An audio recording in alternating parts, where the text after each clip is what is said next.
దినం దేవుని వాగ్దానం. ఈ ఉదయం వాగ్దానం ఎలా ఉన్నారు? బాగున్నారా? పొద్దున్న లేచారా? ఇంకా 50 దినాలు మనకి ఈరోజు సోమ, మంగళ, బుధ ఈ 3 రోజుల బట్టి గురువారం ఉదయం 7 గంటలకి ప్రారంభ సభ బెల్లంపల్లిలో. మీరందరూ మీ కుటుంబాలుగా రండి. మరి మనం ప్రారంభించిన దినము నుంచి అక్టోబర్ 15 వరకు శక్తివంతమైన ప్రార్థనలు, దేవుని బలమైన కార్యాలు చూడబోతున్నాం. మీ స్థితిగతులు మార్చగలిగిన దేవుడు, మిమ్మల్ని మీ పరిస్థితిని చూసే దేవుడు మన దేవుడు. కొన్నిసార్లు అనిపిస్తుంది ఎంతకాలం ప్రార్థనలని. కాదు, మనం భోజనం చేస్తుంటాం శరీర బలం కోసం, మనం రకరకాల తిండ్లు తింటుంటాం. దినదినము మనల్ని కాపాడుకోవడానికి, మన ఆత్మ కాపాడడం, ప్రతి సంవత్సరం ప్రతి డే ఆయనతో గడపడం చాలా ముఖ్యం. దేవునికి దగ్గర అవటం, దేవుని హృదయానికి దగ్గర అవటం. రెండవదిగా నీ చింత యావత్తు ఆయన మీద వేయటానికి ఉపవాసాలు, ఆత్మీయ జీవితం మార్చుకోవడానికి, పరిశుద్ధాత్మను పొందుటకి. ఈరోజు ఈ వాగ్దానంలో ఒకే ఒక మాట నేను చదువుతున్నాను, ఎందుకంటే మరి మీరందరూ వినాల్సిన ప్రాముఖ్యమైన మనకి దేవుడు శ్రేష్టమైన వాగ్దానం ఈరోజు. యెషయా గ్రంథం 60 అధ్యాయం 1వ వచనం. నీకు వెలుగు వచ్చినది, లెమ్ము తేజరిల్లెమ్ము, యెహోవా మహిమ నీ మీద ఉదయించను. దేవుడు ఒక వెలుగుని, ఒక గ్లోరీని తీసుకురాబోతున్నాడు 50 దినాలు. ఈరోజే ఈ వాగ్దానం ఏ దేశంలో దేవుడు నీకు ఇస్తున్నాడు. ఆయన వెలుగు, ఆయన మహిమ నీపై ఉదయించుతాడట. నా వెలుగును, నా మహిమను నీపై ఉదయింపజేసేదని. అంటే వెలుగులో నువ్వు ఉంటే, ఆ గ్లోరీతో నువ్వు ఉంటే అంతా దేవునికి, నామానికి మహిమ రాబోతుంది. నీ జీవితం కూడా చీకటి నుండి వెలుగులోకి. ఒకవేళ ఆత్మీయ వెలుగు, ఆర్థికమైన వెలుగు, మానసికమైన వెలుగు, కుటుంబం వెలిగింపబడబోతున్నావు, నువ్వు వెలిగించబడబోతున్నావు. ఈరోజు వాగ్దానంలో గట్టిగా పట్టుకో. నీపై వెలుగుని, మహిమను ఆయన కుమ్మరించబోతున్నాడు. నేను దేవుణ్ణి నమ్మడం, క్రీస్తుని అంగీకరించడం, చీకటి నుంచి వెలుగులోకి రావడమే అదొక టైప్. నువ్వు గ్లోరీగా ప్రకాశించటం, నిన్ను ప్రకాశించే స్థానంలో దేవుడు పెట్టబోతున్నాడు. నిన్ను వెలుగు అంటే ఏదైనా లైట్ తోడు మనం ఇలా చూస్తాం. దేవుడు నేను అట్లా ఉంచాలనుకుంటున్నప్పుడు ఎందుకు భయపడుతున్నావు? అలాగే ఉంచుతాడు. నేను వెలుగుమయముగా ఉంచినావా, నీ జీవితాన్ని అందరికీ కూడా ఆయన మహిమకరంగా ఉంచబోతున్నాడు.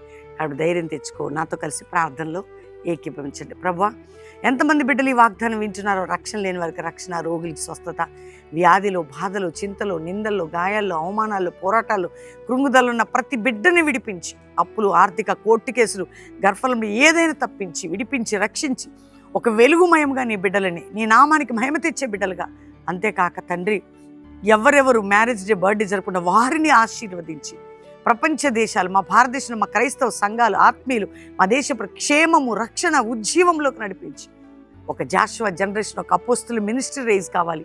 నీ రాజ్యస్థాపన జరగాలి. ప్రతి ఇంట్లో దైవ కార్యం జరుగుట కృప చూపమని యేసు నామములో అడుగుచున్నాం తండ్రి, ఆమెన్. దేవుని బిడ్డలారా, ఈ వాగ్దానం మీకోసం లైక్ చేసి షేర్ చేయండి. పాస్టర్ ప్రవీణ్ యూట్యూబ్ సబ్స్క్రైబ్ చేసుకోండి.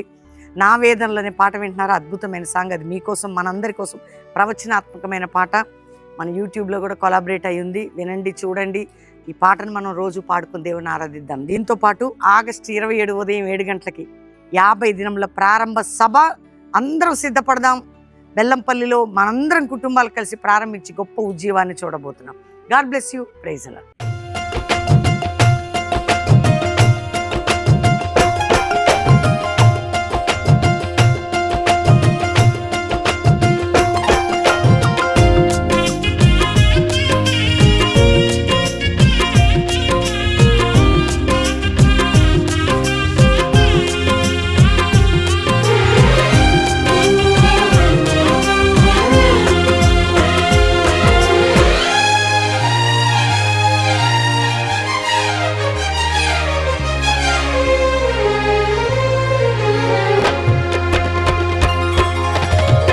ఉపవాస ప్రార్థనలో నీతో సహవాసం చేసేద. 27 ఉదయం 7 గంటలకి 14 సంవత్సరాలు ఉపవాస ప్రార్థనలు, 50 దినముల ఉపవాస ప్రార్థనల పండగ అన్నమాట.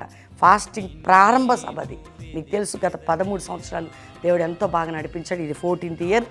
ఈరోజు దేవుడు గొప్పగా ఈ సంవత్సరంలో, ఈ 14వ సంవత్సరం 50 దినాల ఉపవాసంలో గొప్ప కార్యాలు చేయబోతున్నాడు. కాబట్టి 27 ఉదయం 7 గంటలకి 50 దినాల ఉపవాస ప్రార్థనల ప్రారంభ సభ బెల్లంపల్లిలో. మరి 50 దినాలు కొనసాగించబడి అక్టోబర్ 15 ముగింపు సభ. ఎవ్వరు మిస్ చేసుకోకండి. 2 రోజులైనా 3 రోజులైనా 5 రోజులైనా 10 రోజులైనా 50 రోజులు మీరు ఇక్కడ ఉండొచ్చు. బెల్లంపల్లిలో పాలు పొందొచ్చు. గొప్ప ఉజ్జీవాన్ని మనం చూడొచ్చు. దేవుని దీవెనలు పొందొచ్చు. విడిచిపెట్టెదనయ్యా